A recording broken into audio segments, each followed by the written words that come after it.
It's been exactly 2 years since Nintendo released the Wii U, and until recently, it was starting to look like it was destined to become one of the company's biggest failures.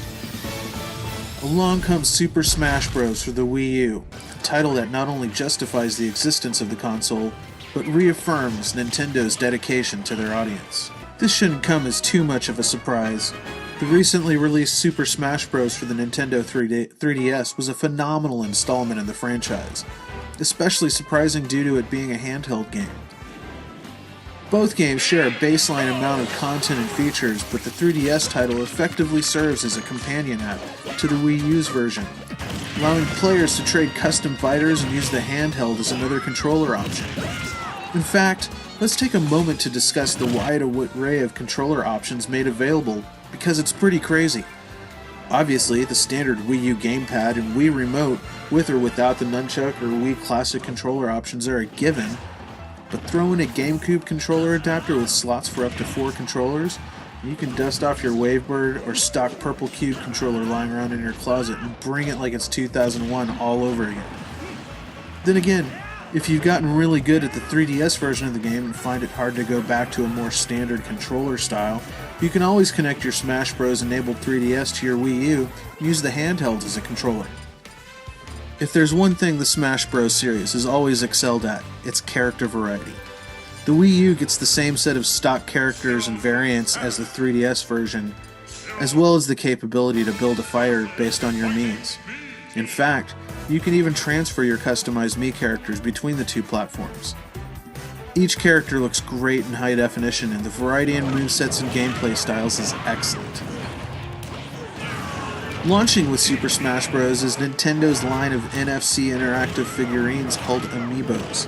While the figures will eventually interact with several other first-party titles on the system, in Smash Bros. Each one can activate a non-player character that can fight against or alongside you in any mode in the game.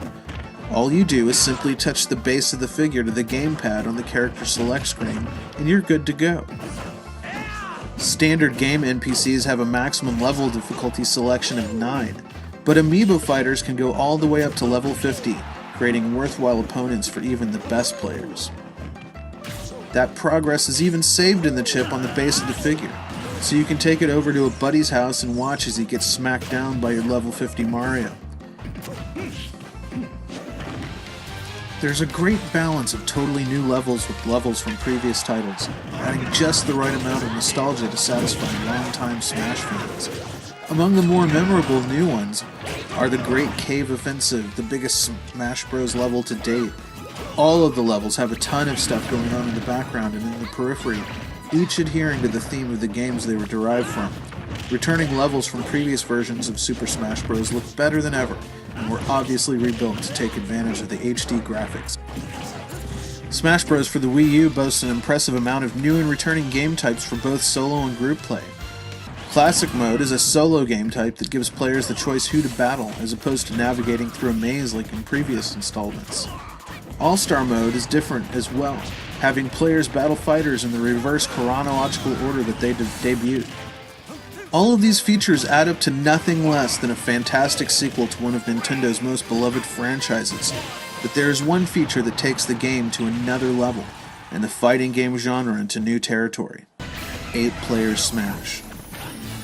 Longtime players of the franchise will no doubt have many memories of having to trade off controllers to accommodate the 4-player limit while having a group session. That is no longer a problem, and expanding the limit to a whopping 8 players ramps up the chaos and fun significantly. Remember that pile of controller options I mentioned earlier? All the better to facilitate these epic battles. If you are a Smash Bros. Fan, the grin on your face after playing this mode for the first time will stretch from ear to ear. Super Smash Bros. For the Wii U exemplifies the best the console, heck, Nintendo itself, has to offer. The overall experience has a trim and polish that is exceptional even by Nintendo's standards, and while there are a few nitpicks that longtime fans of the series might find, it's hard to argue against this being the best game in the series to date. There's never been a better reason to invite a room full of people over to your house.